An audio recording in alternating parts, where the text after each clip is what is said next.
আগের পৌষের এই শীতের সকালে মৃদু সূর্যালোকের মধ্যে এই বিশাল সমাবেশ আমার মনে হয়েছে। এখানে যারা বক্তব্য রেখেছেন এবং তাদের যে বক্তব্যের মধ্যে যে অঙ্গীকার, সেই অঙ্গীকারে আমার মনে হয়েছে কবি শামসুর রহমানের একটি কবিতা, তরুণ যুবার রোদে ঝলসিত দক্ষ বাহুর গ্রন্থিল পেশি। এদের এই গ্রন্থিল পেশি দুর্বার গতিতে দেশ রক্ষার জন্য ব্রাহ্মণবাড়িয়া আখাউড়া সীমান্তের দিকে তারা এগিয়ে যাচ্ছে। বন্ধুরা আমার, এদের এগিয়ে যাওয়া আমার মনে পড়ছে সেই আলফ্রেড টেনিসনের কবিতা, cannon to front of them, cannon in front of them, cannon in left of them, cannon in front of them, cannon in right of them, into the valley of them. ওদের সামনে কামান, ওদের ডানে কামান, ওদের বামে কামান, ওরা মৃত্যুর উপত্যকা দিয়ে এগিয়ে যাচ্ছে দেশকে রক্ষার জন্য। এইটা আমার মনে হয়েছে। বন্ধুরা আমার, বাংলাদেশ জাতীয়তাবাদী দলের সহযোগী এবং অঙ্গ সংগঠন তিনটি আজকে এই নিজেরা একত্রবৃত্ত হয়ে মুষ্টিবদ্ধ হাত আকাশের দিকে তুলে তারা আখাউড়ার দিকে এগিয়ে যাচ্ছে। এদের এই চেতনা তো বাংলার মহান যে সমস্ত নেতা যারা আমাদের স্বাধীনতা যুদ্ধ থেকে প্রেরণা দিয়েছে, পরবর্তীতে দেশ রক্ষার প্রেরণা দিয়েছেন, তাদের সন্তান হচ্ছে এরা। মুন্না, নয়ন, জিলানি, আমাদের রাজীব হাসান, রাকিব এবং নাসিররা, এরা হচ্ছে তাদের সন্তান, তারা ভাসানীর সন্তান, স্বাধীনতার ঘোষক জিয়াউর রহমানের সন্তান, ওরা দেশনেত্রী বেগম খালেদা জিয়ার সন্তান, ওরা দেশ নায়ক তারেক রহমানের সন্তান, আদর্শের সন্তান। এরা তো এই চেতনা তৈরি করেছে আগে। আমরা রক্ত দিয়ে যে স্বাধীনতা কিনেছি, ওই স্বাধীনতা আবার বিক্রি করে দিব। আমরা পিন্ডির কাছ থেকে স্বাধীনতা ছিনিয়ে এনেছি, এটা দিল্লির কাছে আমরা আত্মসমর্পণ করব।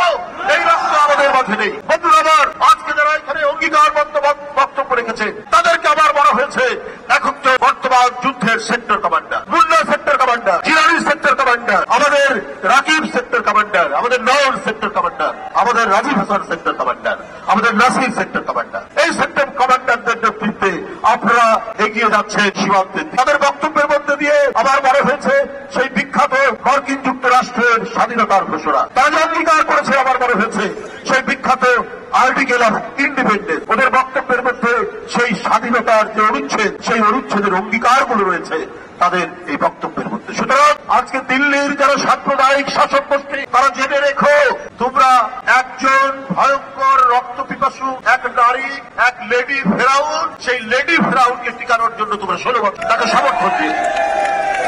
আজকে ভারতের শাসক গোষ্ঠী গোটা পৃথিবীর গণতান্ত্রিক দেশগুলোর কাছে তারা সমালোচিত, অথচ ভারত গণতান্ত্রিক দেশ, অথচ তাদের ওরা নিজেরা গণতান্ত্রিক দেশ, কিন্তু ওরা চায় না বাংলাদেশ তারা এখানকার জনগণের কথাই চলুক। তারা ভুটান, তারা নেপাল, তারা কি বলে যে মালদ্বীপ, শ্রীলঙ্কার লোকরা নিজের কথাই চলুক, দিল্লির কথাই চলতে হবে। বন্ধুরা আমার, ওরা বাংলাদেশের মানুষের রক্তের যে তেজ, তাদের যে আত্মশক্তি, তাদের যে বীরত্ব, তাদের যে তৃপ্ত পদবিক্ষেপে এগিয়ে যাওয়ার যে ঐতিহ্য, এইটা দিল্লির সাউথ ব্লক ওরা বুঝতে পারেনি কি পরিমাণ তাদের রক্তের ধমনীতে বীরত্বের প্রবাহ চলছে। তাই সুতরাং বন্ধুরা আবার আমরা বলেছি যে আমাদের এখানে নাকি শান্তিরক্ষী বাহিনী পাঠাবে। ওদের একজন নেতা বলেছে তারা চট্টগ্রাম দাবি করবে। ওরা চট্টগ্রাম দাবি করলে আমরা আমাদের যে নবাবের জায়গা ছিল বাংলা, বিহার, উড়িষ্যা আমরা দাবি করতে পারি না, ওরাই করবে। আমরা সেই জন্য দাবি করেছি, মমতা ব্যানার্জি তিনি খুব মন খারাপ করেছে, আসেন উড়িষ্যা, বিহার দখল করতে। আমরা তো ললিপপ খাবো না, তো আপনার চট্টগ্রাম দখল করতে আসেন। আমরা কি আমলকি খাবো নাকি চলে আমরা চানাচুর খাবো?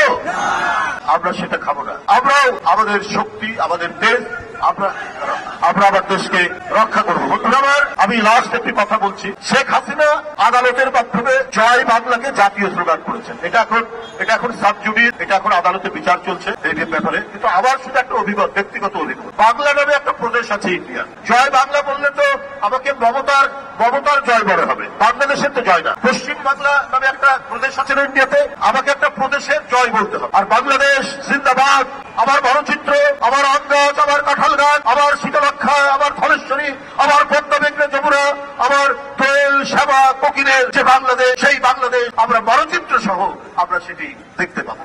বন্ধুরা আমার, এটা বিচারাধীন, সুপ্রিম কোর্টের বিচার করবে, এটি আমার ব্যক্তিগত অনুরোধ জানালাম। আপনারা সবাই ভালো থাকবেন, আপনারা আপনাদের নেতাদের নেতৃত্বে আপনারা এগিয়ে যাবেন। আপনারা বাংলাদেশের ভিতর থেকেই আপনাদের যে বিক্ষোভ, আপনারা যে বাংলাদেশকে রক্ষার জন্য কতটা আত্মপ্রত্যয়ী, কতটা আপনাদের দৃঢ় প্রত্যয় আপনাদের রয়েছে, সেটা আপনারা আজকে দেখিয়ে দেবেন। আপনাদের সবাইকে ধন্যবাদ।